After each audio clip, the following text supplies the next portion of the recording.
Quando olhamos o Grande Oriente Médio, vemos que é uma zona facilmente definível existente entre o mundo grego, o Ocidente, o mundo chinês e o mundo indiano, separada de todas essas três.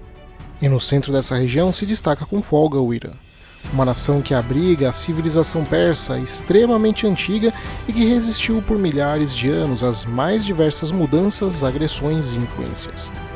No vídeo de hoje vamos ver sobre a geopolítica do Irã. Mas antes disso, não se esqueça de se inscrever no canal ativando o sininho de notificações e entrar no nosso grupo de Telegram que está na descrição do vídeo. Assim você vai ficar atualizado o tempo todo de tudo o que acontece no canal. E também ajude o canal compartilhando ele com todo mundo que você conhece para que eu continue trazendo conteúdo de geopolítica genuína para vocês. O seu apoio é fundamental para que eu continue com esse trabalho. O meu nome é Adrião Peta e esse é o Geopolítica Mundial.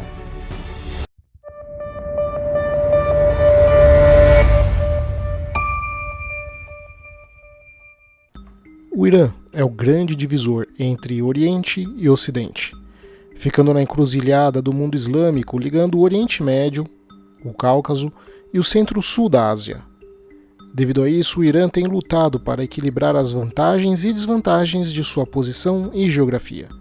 A topografia da região empurra as forças aqui em direção a uma união, ou seja, na literatura geopolítica seria aquilo que podemos chamar de força centrípeta, ou seja, uma força que promove a união.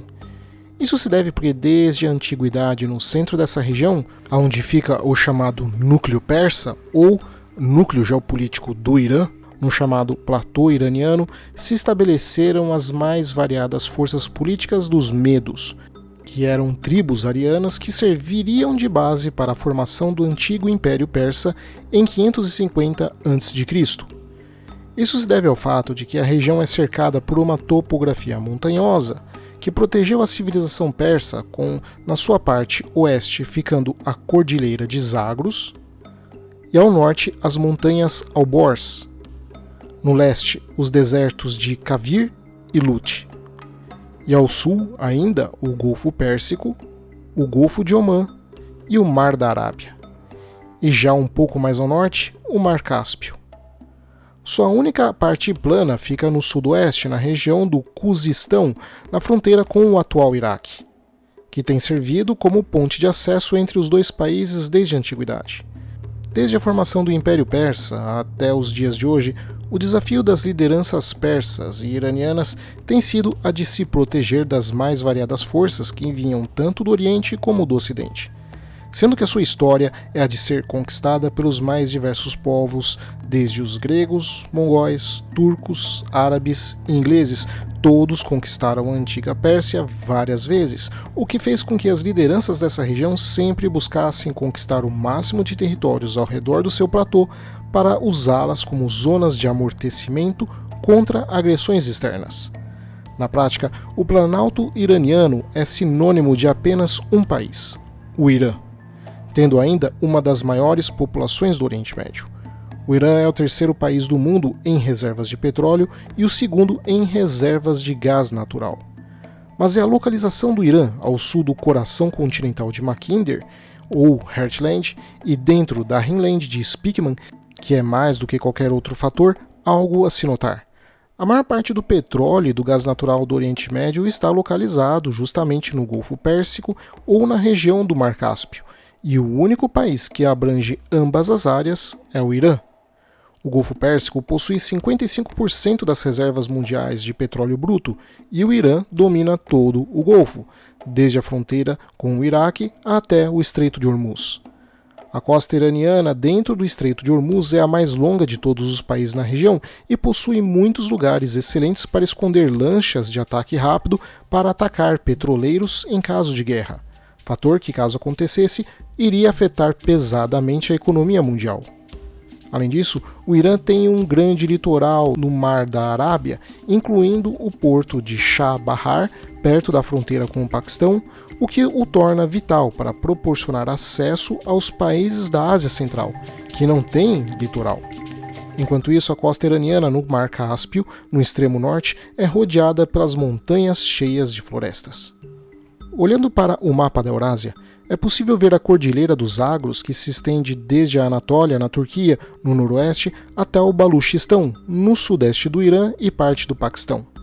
A oeste dessa cordilheira, as estradas levam à região da Mesopotâmia, enquanto a leste e nordeste elas se abrem para o Khorasan, região que pega parte dos países da Ásia Central. Assim, a posição geográfica do Irã é privilegiada, já que ele faz fronteira com o Oriente Médio e com a Ásia Central, e nenhum país árabe pode reivindicar essa posição geográfica e energética. O Irã também influencia a Ásia Central e o Cáucaso, onde existem importantes populações de iranianos étnicos. A influência do Irã na Turquia e no mundo árabe é bem conhecida, mas sua influência ao norte e ao leste é igualmente importante. O país tem uma posição política invejável no Mediterrâneo, controlando áreas do Hamas em Gaza, do Hezbollah no sul do Líbano e do governo alauíta na Síria. Na antiga Pérsia, os imperadores sassânidas reservaram assentos vazios para os líderes do Império Romano, Império Chinês e nômades da Ásia Central. Essas pretensões não desapareceram na Era Moderna e devem ser levadas em consideração pelos países próximos, como a Rússia. O Irã é um país com uma história antiga e uma influência que se estende por toda a região, até mesmo além dela. A antiga Pérsia foi a primeira superpotência do mundo e a dinâmica de sua civilização se estende até os dias de hoje. O país não foi criado artificialmente no século XX como a maioria dos países do Oriente Médio, sobretudo a Arábia Saudita, mas corresponde quase que inteiramente ao Planalto iraniano. Portanto, a posição geográfica do Irã, sua história e influência cultural devem ser levadas em consideração pelos países vizinhos e pelo mundo. Como o linguista Nicholas Oster disse, dos antigos povos do Oriente Médio, apenas os hebreus e os iranianos têm textos e tradições culturais que sobreviveram através dos tempos, chegando até os dias de hoje. A língua persa, o Farsi, não foi substituído pelo árabe como aconteceu com muitas outras línguas da região, e está na mesma forma hoje como era no século XI, embora tenha adotado o alfabeto, ou seja, a escrita árabe. O Irã tem um registro muito mais forte como nação, estado e civilização urbana do que a maioria dos lugares no mundo árabe e todos os lugares do Crescente Fértil, incluindo a Mesopotâmia e a Palestina, que são regiões extremamente antigas. Não há nada artificial sobre o Irã. Em outras palavras, os próprios centros de poder dentro do seu regime indicam um nível maior de instituições do que quase qualquer outro lugar na região, exceto talvez Israel e Turquia. Assim como o Oriente Médio é o quadrilátero para a Ilha Mundo de Mackinder, o Irã é a própria Junta Universal do Oriente Médio. Justamente por isso, o Irã tem se aproximado cada vez mais da Índia e da China, cujas marinhas podem, em algum momento do século XXI, compartilhar o domínio com os Estados Unidos nas rotas marítimas euroasiáticas. Embora o Irã seja muito menor em tamanho e população do que esses dois poderes, ou do que a Rússia, ou do que a Europa, o Irã, por possuir a geografia-chave do Oriente Médio em termos de localização, população e recursos energéticos, é fundamental para a geopolítica global. Em termos de cultura, há ainda aquilo que poderíamos chamar de ideia do Irã, que seria tanto sobre cultura e língua quanto sobre raça e território. O Irã, sendo um polo civilizacional, assim como a antiga Grécia e a China foram, atrai outros povos e línguas para sua órbita linguística e cultural. O Grande Irã teve início por volta de 700 a.C., com os Medos, um povo antigo iraniano que estabeleceu, com a ajuda dos Citas, um estado independente no noroeste do atual Irã. Já por volta de 600 a.C., esse império se estendia do centro da Anatólia, onde hoje fica a Turquia, ao Hindu Kush, onde hoje é o Afeganistão, e até indo o Golfo Pérsico. Em 549 a.C., Ciro o Grande, um príncipe da casa persa, capturou a capital mediana no oeste do Irã e partiu para mais conquistas. Esse mapa do Império Aquemênida, governado a partir de Persépolis, no sul do Irã, mostra a antiga Pérsia em seu auge do século VI ao século IV a.C., se estendendo da Trácia e Macedônia no noroeste, da Líbia e Egito no sudoeste, até o Punjab, na atual Índia, a leste, e do Cáucaso, Mar Cáspio e Mar do Aral no norte, até o Golfo Pérsico e o Mar Arábico no sul. Isso incluía o Bósforo e o Rio Indo, além do Nilo, pontos não só estratégicos, mas de grande valor simbólico na antiguidade. Nenhum império até então na história mundial havia igualado isso em tamanho e poder. Embora as guerras do século V a.C. entre Pérsia e Grécia Antiga dominem a imaginação ocidental em relação ao antigo Irã, com nossa simpatia pelos gregos em oposição ao Império Persa, é também o caso que o reinado persa se deu sob relativa paz, tolerância e soberania da Pérsia Aquemênida e dos impérios que vieram em seguida.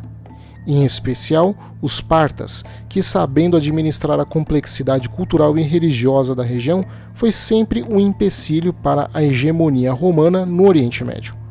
Os partas governaram entre o terceiro século a.C.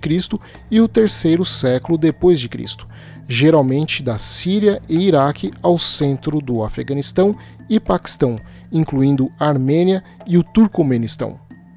Há grandes e curiosas similaridades entre o antigo reino parta e o atual Irã, pois, ao invés de tentar dominar o Bósforo ao rio Indo como a Pérsia Aquemênida, o Império Parta constituiu uma visão mais realista e parecida com o Irã do século XXI, focando no Oriente Médio em direção ao Mar Mediterrâneo, e também em disputas diretas e indiretas sobre onde hoje fica a Síria, Líbano, Iraque e Kuwait, com a grande potência da época, o Império Romano. Conflitos que lembram muito as disputas do atual Irã com os Estados Unidos, como se o mundo tivesse mudado muito para continuar do mesmo jeito. A partir de 1500, a região seria dominada pelos Safávidas, uma dinastia de origem cultural e geográfica mista de turcos, azeres, georgianos e persas, que em seu auge se estendia da Anatólia e Síria Mesopotâmica até o Afeganistão Central e o Paquistão. A fim de construir um estado estável no planalto iraniano de língua farsi, esses novos soberanos adotaram o xiismo islâmico como religião de estado. Os persas podem ter sido um grande estado e nação desde a antiguidade, mas foi com os safávidas, com a sua introdução do xiismo no planalto iraniano, que iriam finalmente reequipar o Irã para a era moderna. Comparada às convulsões e revoluções no mundo árabe durante as fases iniciais e médias da Guerra Fria, a Revolução Iraniana de 1978 e 79 foi marcante em sua vitalidade e relativa modernidade. A ordem revolucionária de Teherã constituiu uma estrutura governamental desenvolvida como uma difusão de centros de poder e nunca foi uma autocracia de um homem só, como a que Saddam Hussein comandava no seu país vizinho, o Iraque. A originalidade da Revolução Iraniana reside na aliança entre o clero e a, digamos, inteligência islâmica. O clero xiita é incontestavelmente mais tolerante e aberto ao corpus não islâmico do que os outros países sunitas árabes. No Irã, a imaginação xiita é mais facilmente adaptável à ideia de revolução por causa da sua orientação modernista e avançada. Isso se deve à influência ocidental que o país teve no final do século XIX e início do século XX, permitindo que seus líderes religiosos baseassem a sua superioridade moral em uma compreensão histórica, ao contrário do mundo árabe sunita, que careceu dessa exposição à filosofia política ocidental. O Irã manteve um forte Estado organizado com um sistema presidencialista e de sufrágio universal. O regime clerical no Irã se tornou mais forte ao se unir ao Estado iraniano, tornando-se eficaz na busca de seus interesses em todo o Oriente Médio. Pois, dada a sua orientação modernista, eles tiveram uma grande capacidade de pragmatismo nas suas relações exteriores. O destino geopolítico do Irã se dá no que seria o Grande Oriente Médio, e por extensão, a Eurásia, que serão afetados criticamente pela própria evolução política do Irã, seja para melhor ou para pior. A geografia do Irã, como observamos, é vital para a Ásia Central na mesma medida em que é para a Mesopotâmia e para o Oriente Médio. Porém, a desintegração da União Soviética trouxe ganhos limitados ao Irã, quando se leva em conta toda a história da Grande Pérsia nessa região. O próprio sufixo "istão", usado para os países da Ásia Central, significa lugar em persa. Os condutos para a islamização e a civilização na Ásia Central foram a língua e a cultura persa.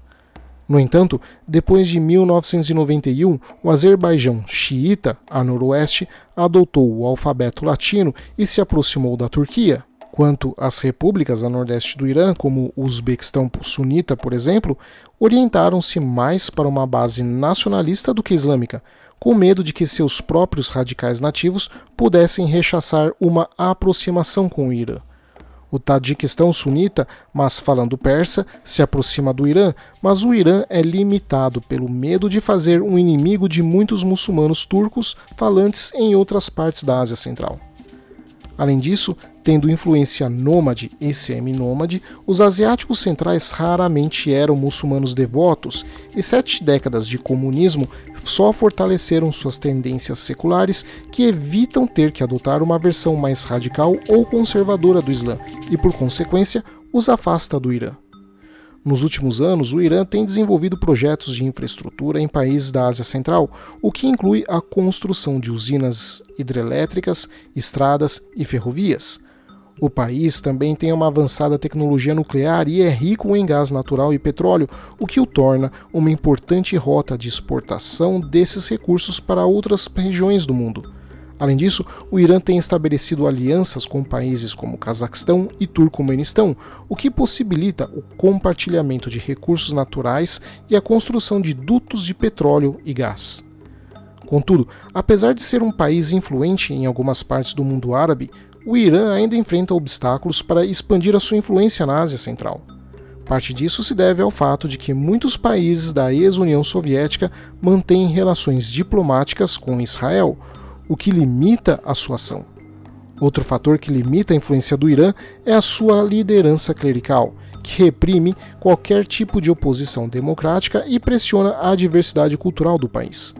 Em outras palavras, as mesmas lideranças políticas que acabam sendo os responsáveis pela coesão do país, fazendo do Irã ser um país poderoso, estável e influente, é também a responsável pelas dificuldades em conquistar corações e mentes de outros países da Ásia Central e do Oriente Médio, devido a essa mesma liderança política e religiosa restritiva. De certa forma, o regime xiita do Irã foi capaz de inspirar por algum tempo os grupos sunitas oprimidos em todo o Oriente Médio contra os seus próprios governos, alguns dos quais até chegaram a cair.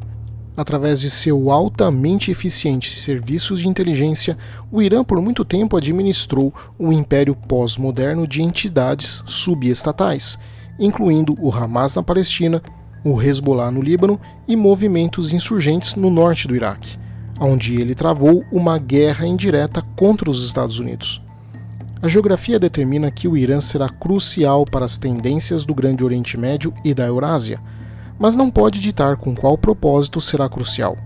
Afinal, isso depende das decisões dos seus líderes e dos líderes de outros países com interesse na região.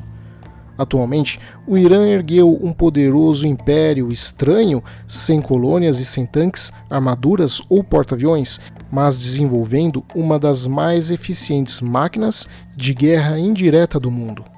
Em vez do imperialismo clássico por invasão e ocupação, o Irã é uma potência dentro do Oriente Médio por meio de uma estratégia de 3 pontas de guerra, por procuração, armas assimétricas e propaganda, em especial legiões de homens jovens e frustrados. O Hezbollah, um poderoso ator político no Líbano, é controlado por Teherã e é o Estado de fato na região, com mais poder militar e organizacional e mais compromisso comunitário do que as próprias autoridades oficiais em Beirute. Na faixa de Gaza, a ajuda financeira e militar do Irã seduziu os palestinos pobres que estavam alienados e longe da influência dos outros estados árabes sunitas da região. Já na Síria e no Iraque, são governos amigos de Teherã, sendo este último um forte aliado político entrelaçado com os serviços de inteligência iranianos. Finalmente, ao Golfo Pérsico, onde o Irã é a única grande potência com sua costa longa e fragmentada em oposição a pequenos e relativamente fracos principados árabes, cada um dos quais o Irã pode militarmente derrotar sozinho, minar através de populações xiitas locais, especialmente no Bahrein, ou economicamente danificar a economia global através de um possível bloqueio no Estreito de Hormuz. No início da década de 2020, com a guerra na Ucrânia, os iranianos têm apoiado ativamente a Rússia por enxergar no conflito uma forma de enfraquecer militarmente a OTAN, ao mesmo tempo em que testa a sua tecnologia militar. Por outro lado, através da China, tentado diminuir suas tensões com a Arábia Saudita, o que pode mudar drasticamente o dinamismo de todo o Oriente Médio e até mesmo isolar Israel no futuro. Porém, para esse futuro, a situação do Irã também é complicada. Devido à sua dependência de abastecimento alimentar externo, a inflação, a desglobalização e a escassez futura de alimentos pode jogar uma enorme pressão nas elites do país, sobretudo nos ayatolás. E isso, somado com a sua estagnação demográfica, pode empurrar pesadamente os custos de vida no país a níveis cada vez mais altos e talvez insustentáveis no futuro. São desafios enormes que podem colocar a própria existência do país em dúvida. Até porque o fato do Irã estar no eixo da máquina eurasiana do coração continental apenas irá fazer com que a pressão sobre os iranianos aumente e nunca diminua. Obrigado a todos, espero que vocês tenham gostado e não se esqueçam de ajudar o canal compartilhando este vídeo com todo mundo que vocês conhecem. E se você puder ajudar mais ainda, considere se tornar membro para ter acesso antecipado aos vídeos e aos outros vídeos exclusivos que é onde estou lançando cursos aos poucos para os membros. Além do que, ainda há lives exclusivas comigo. Mas se não puder, não tem problema, apenas compartilhe e já vai ajudar bastante. Abraços e até o próximo vídeo.